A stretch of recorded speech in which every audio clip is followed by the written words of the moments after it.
लाल सलाम। शहीद आजम भगत सिंह, जिन्होंने देश के आज़ादी में अपने जीवन को कुर्बानी दिया।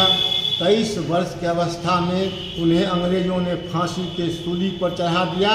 आज वो भगत सिंह महान स्वतंत्रता सेनानी का 117वीं जन्म दिवस है।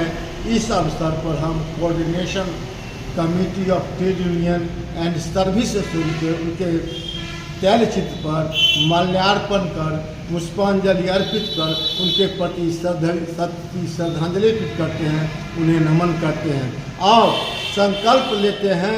उन्होंने कहा था जिस बातों को जो स्पष्ट उनके डायरी में, जेल में जो उन्होंने डायरी लिखा, कितनी बातों को लिखा। उन्होंने लिखा देश में देश के अमीर, विदेश के अमीर इस देश के धन को लूट रहा है। जब तक इस पर रोक नहीं लगेगा देश में समतामूलक समाज नहीं बनेगी। इसे समाज के बराबरी के लिए संघर्ष करना होगा। आज उनके जन्म दिवस पर हम अपने तमाम कोऑर्डिनेशन कमेटी के साथियों की ओर से उनके प्रति श्रद्धांजलि अर्पित करते हैं। इनकी जो बलिदान रही है, बहुत कम उम्र में इन्होंने शहीद आजम भगत सिंह का आप उनकी डायरी को पढ़ें, जिन्होंने जेल में डायरी लिखा, उनमें सभी बातों को उन्होंने उल्लेख किया है। देश में कैसे बड़े बड़े पूंजीपति इस देश को लूट रहे हैं, चाहे देश के हों चाहे विदेश के हों।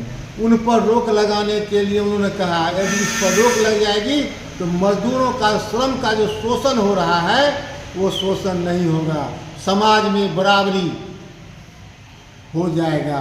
लेकिन आज उन्होंने कहा था देश को धर्म में मत बांटिए।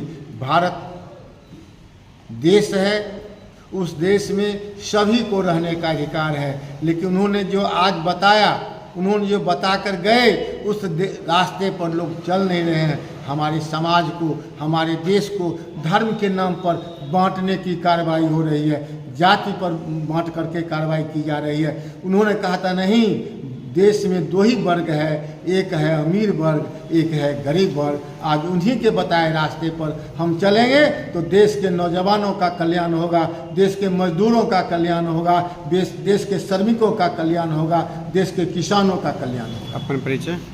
फूल कुमार झा, जिला संयोजक, coordination committee of trade union and service association Darbhanga.